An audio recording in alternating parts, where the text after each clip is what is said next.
All right, greetings everyone, and welcome back to another episode of Plan B Success. Today we have a communication and media professional for a guest. Kevin Wright is a multi-talented creative professional who's into authoring books as well as into creating independent films, understands both the creative aspect of it as well as the technical aspect of it. I'm sure it's going to be a great interview since this is the first time we're having a media professional amongst us. Kevin, welcome. Welcome to the episode. Thank you, Rajiv. Once again, my name is Kevin Douglas Wright, and I'm an independent filmmaker and author. Tell us a little bit about your journey. How did you get to be who you are? So let's start there. I would say ever since I was little, I always had a fascination for film and movies, which a lot of people do. But I always held that in my mind that was something that I wanted to do. But I grew up in New Jersey, so I grew up on the East Coast. And I knew that if you wanted to get into film, you would most likely have to move to California. And just when I was little, growing up, going to college, I just never thought about actually moving to California, but I always still wanted to make a film. And so as time went on, the technologies have changed for filmmaking.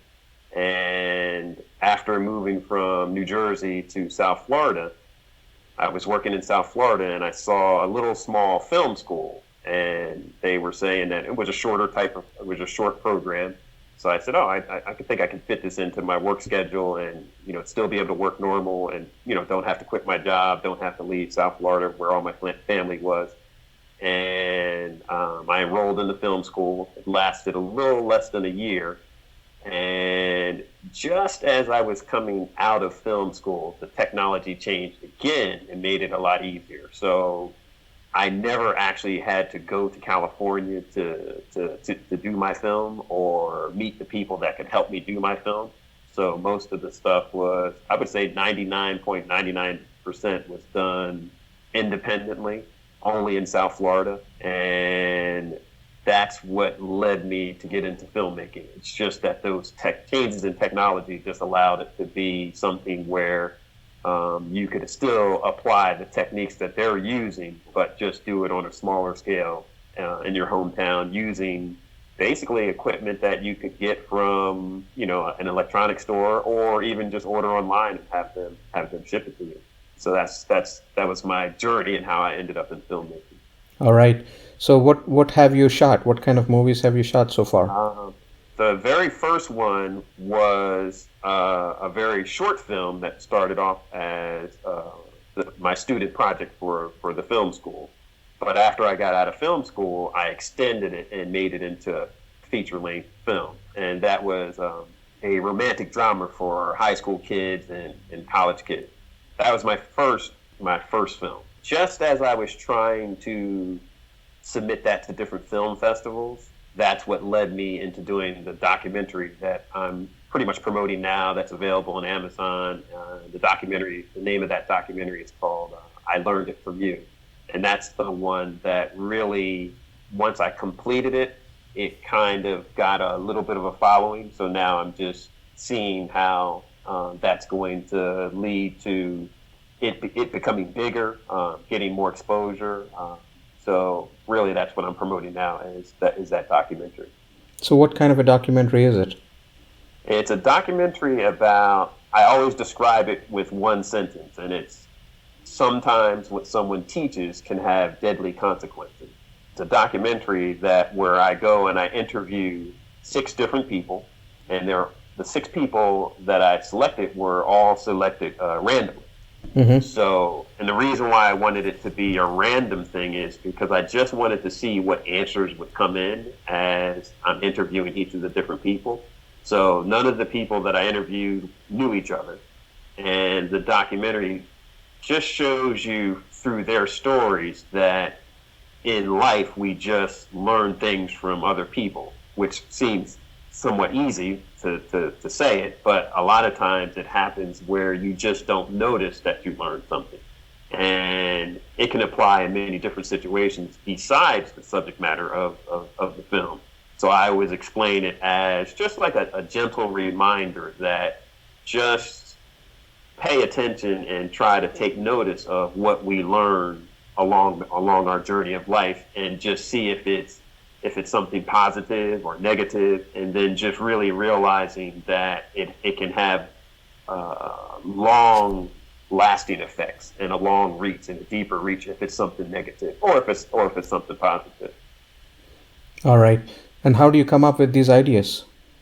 And what happened was, like I said, I was just finishing that first film, and one day I was talking to my parents, and I had asked them a question that I had never asked them before. And I don't know where the question came from. We were just talking about something was on television, and I asked them something that I had never asked them before. And I saw the way that they were really thinking and trying to remember when they were little. And I said, wow, I said to myself, I said, man, that's something, it was just an idea that took a hold of me. And if I could describe it as something just grabbing me and saying, hey, this is like a story that needs to be told, that's what it felt like. It felt like something just stopped me and said, hey, take this and just see how far it goes. And then the next idea that came to me was, I didn't want it to be someone that I knew. I wanted it to be random people to see what the answers would be. And the most surprising thing that you take away from the film is it really does show you that things are just learned. And if it's something negative or positive, it's just something that happens. Sometimes it happens so quickly and it happens so easily that it just slips by, and then it just becomes a part of your life. And that's the way you might operate for many years until, a new idea comes in, and you learn something new that kind of shatters that myth that you didn't even categorize as a myth. It was just something that just slipped in. And I always say this, the subject matter of the film allows you to see it easier, but it applies in so many different things. It could just be something as simple, like I always look at entrepreneurs, and you see where some people are entrepreneurial and some people aren't. And if you really trace that back, it could just be something that a parent or a significant other said when you were younger, and just kind of, they didn't knowingly discourage you from it, but it was just something that was said or done. Or like, let's say you're sitting at the dinner table, or you're riding with your mother or your father, and you say, hey, wouldn't it be great if we did this kind of business? And you could only be 6 years old, and it depends on what they say to that. Right. And no one is really analyzing it and saying, oh, they shouldn't have said that to you. But that's why I think some people slip through the cracks and become entrepreneurs, just because it's kind of nurtured rather than either ignored or not addressed. So I think that's what the takeaway is from this documentary. It just shows you how easily something can be like brought into your life, and you just never really just analyze it, and it's just something that you carry on until something comes along and changes it. And what do you enjoy more? Do you enjoy the creative process of filmmaking or the technical aspect of it? I would say it's almost equal, but I would say the creative part, because a lot of times you see where it's tough to come up with ideas. It might seem easy that, it's an easy thing to just come up with an idea for a movie, but most films are usually an hour and a half to 2 hours. And that's a long time to try to hold someone's attention. So a lot of us may have an idea for a movie, but when you really get into the details of it, it has to be something that keeps someone's attention for an hour and a half to 2 hours, because the person can turn it off. If it's on television, they can change the channel. If they're in the theater, they could leave. If you're renting it and watching it on your on your tablet or something like that, you can just switch to another movie. So right. The creative process I like the best, because it's a challenge to try to hold someone's attention, and you really have to develop each of the ideas that you come up with. Just like I said, when I was talking to my parents, that was the seed of the idea, was just getting their reaction. But to turn that into a whole hour and a half documentary, that I still had to develop it. I had to develop it more. So I would say the creative process I find the most interesting. And how has filmmaking, opened up new avenues for you? Are you able to network? Are you able to meet with Oh like-minded yeah, people, the community? yeah. Once I completed the films, it did allow me to meet a lot of new people, because as you're trying to get it exposed to people or get it distributed in different areas, you begin to meet different people. You begin to meet people who say, "Oh, hey, look, did you think about this?" And it would be something that I never thought about or didn't think about as a way to market it. There were a couple of times where I ran into some stumbling blocks where I got to the point where I said, okay, now what do I do? And then I would just, remain calm and then just give it a few days or even a week and just let that solution come to me, just because it's a question I'm holding in my mind, and I'm saying to myself, okay, I need to know what to do next. So I put that in my mind, and I might be driving down the street, I might be doing something else, I might be, riding a bicycle or something, and then that next idea will come, and I'll say, oh, okay, so now let me try it this way. Then I keep going. So what are your plans for this? Are you going to look at this as a hobby, or do you want to do something bigger? I feel that this will be something that becomes bigger, because when I filmed this particular one, in the very beginning, I named it Volume 1, because I want to look at other types of situations where it still falls under the same category of I learned it from you. Because I can explore entrepreneurs, I can explore people of color, people of different religions, people from different countries, because everyone has that different perspective. And I always also say this about this particular film, this particular documentary. It's the subject matter may relate to traditional white Americans and people of color, but it's really a human film. If you live here on the planet Earth, somewhere, wherever you're from, you most likely face some kind of situation where someone may react to you a certain way. But there's a reason why they're reacting that way. And if you really, really trace it back, it's because they learned it from someone else. And when you look at the very beginning of the documentary, it's really easy to see, because of the questions that I'm asking each person. And they're totally different people, totally different parts of the United States. One person was outside of the United States. And when you watch their answers and you hear their answers, it's so easy to see that, wow, everyone starts off pretty much the same, with no preconceived idea in their head. And then as I ask additional questions, you can see when those different opinions come into their life, and then the effects go on, and then you can see the effects, and you can feel the effects from the way that they describe it. But I would say that this film is Volume 1, then Volume 2 will explore just different ways of showing that we just learn things. We just learn things from other people. Sure. And what have you done on the book writing side? I finished the documentary. One of the ideas that I didn't have at the time was, I kept saying to myself, okay, so now I'm out here trying to find some place to distribute this film, and the question that I put in my head was, okay, well, what should I do next? And then I'm driving down the street, pops into my head, and it says, well, you should make it into a book, just in case someone doesn't have access to really watch the film that easily.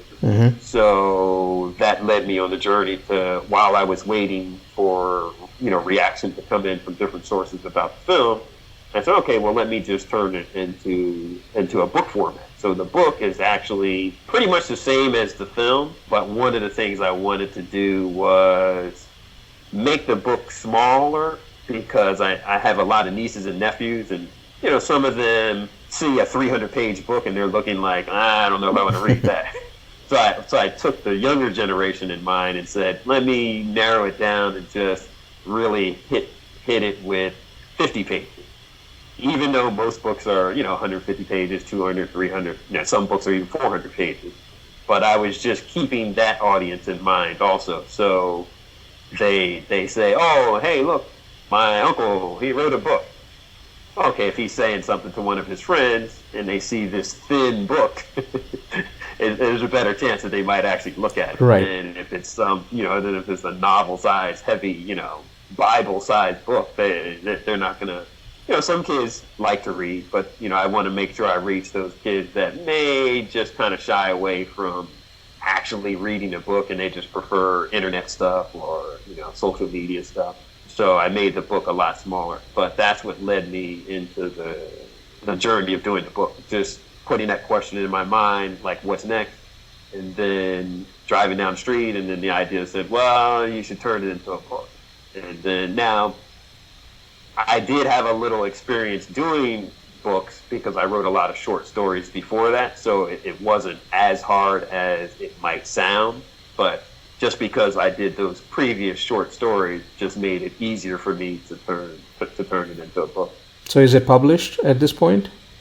Everything is available on Amazon. I did everything independently while still having my antenna up just in case, a bigger publisher or, Hollywood entity studio or something is interested. But that was one of the things that I made sure didn't stop me, because a lot of times we can finish projects for certain things, and obviously it would be better if one of the big companies came and swooped in and said, hey, okay, now let's make this international. But that always doesn't happen. It can happen, but I just make sure I don't wait around for that to happen. I just look to see, okay, well, what can I do to still get this out here? So is it the same name for the book? Yes, both of them are the same name. So when you go into Amazon.com, if you just type in "I learned it from you" and you want to search for it as a book, just search for it as a book. If you want to search for it as a film, you can search for it as a film, and then it shows up under Amazon Prime Video, so you can watch the film there. Now, what's interesting is when I was doing the documentary, I never thought to attempt to try to get it on Amazon Prime and Amazon. So that wasn't even an idea that was even in my head at the time. So I always liked, from an entrepreneurial standpoint, I always like to bring up the point of when I was actually doing it, some stuff wasn't even in my mind. The book wasn't in my mind. Amazon wasn't in my mind.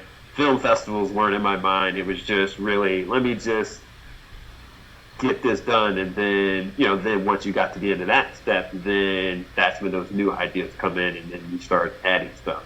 So it's not really, I wouldn't say it was hard or easy. It's just from an entrepreneurial standpoint, we should just do what we're working on, and then those other things they appear somehow, some way that now that you're finished, those ideas come along. I always find that part really, really interesting. So how's the response? How are you finding it on Amazon? What actually happened was, after I finished the documentary, I was able to do a small premiere in a movie theater in Fort Lauderdale. And I'd say about between 30 and 50 people showed up at that premiere, and there were a few retired teachers in the audience. And they came up to me right after it was over and said, wow, you really need to get this into the school system. You need to get this onto colleges and universities. And it was funny because I didn't really think about that when I was doing the film. But like I said, it's just those ideas come later when you meet different people. So right. I did start to explore, getting onto college campuses and maybe, having a movie weekend where it has a bunch of different times that the students can just wander in there and watch it. I'm exploring maybe to distribute the book, teachers that focus on that kind of thing. So I just started to implement that, where I started to reach out to those kinds of people. Still too early to say what that response will be, but a few more people came up to me after the premiere, and they were older. They were probably in their 70s. One of them might even been in their 80s, and they said, "Wow, like you really need to get this out here." I remember when I was growing up, we treated this type of person so bad, and it was wrong. Now when we look back, you can see it, but at the time, that's just what everyone was doing. Right. So I did get a lot of responses that say, "Hey, it's something that's needed." And one of the things I did when I did the film was I still wanted it to be something where it's a non-threatening film. It doesn't, attack someone and say, "Oh, you're wrong, you're wrong, you're wrong." But it's a gentle reminder just to say, "Hey, it's your decision how you wanna take this film." So I don't at the end I don't say, "Hey, this is the right way." It's just I leave it to each person in the audience to decide, if it applies to them. Someone might watch it and say it doesn't apply to them, but I left it open so someone can make their own decision. Sure. Because just human nature is, if you really jump on someone, they get real defensive and say, "That's not true, that's not true." But I wanted it to be something non-threatening and just, where you could just at the end make your own decision about it. And what do you do for a job, Kevin? Right now, I'm pretty much focused on the film only. But my original background was management. That's what I went to school for. So my whole life I spent in management. Maybe 10 years ago, I got into real estate, and then that helped me give me a little bit of time to be a little bit more flexible, where I could spend some time doing each of the things with film. But when I was really just totally in a manager frame of mind and type of job, I didn't have any time to get into film. It's just as time went on and my schedule changed, and then I got into real estate a little bit, and then it freed me up just a little bit so that I had a little bit of daylight to at least try to get into it. And then the technology changed. Sure. Yeah. And then what about what are your plans for the next couple of years? Next couple of years, I would still say it's going to volume 2, volume 3, volume 4, because I look at it, it just feels like something that really needs to be done, because the world is way more diverse now. No matter where you work, eventually where you work is going to become diverse. That's what I see. There's probably still a few places that, where, you go into your job and everyone's the same. But for the most part, it's becoming increasingly diverse. And the film and the book actually just kind of help you kind of decide how you want to handle that. It's just because you might not be thinking about it, that the world is diverse. You're just so used to being in your own world with everyone that's just like you. Now you insert one or two people who are completely different. And now you as an individual, and then your coworkers or, people that you do business with, eventually have to decide, how are we going to, do we treat them different? Do we talk different when they're here? It's, it opens up a whole thing, and the film makes you just see that it's nothing wrong with how you feel about it. It's just, you just learn to feel that way. You learn to interpret it that way. So for the future, I just see that it's something that needs to be out there, and it's one thing of many that try to address the situations of the world. That's the way I look at it. So I think this is great. You're pursuing what you're passionate about. It's something that you like. You're trying to make a difference in your own way.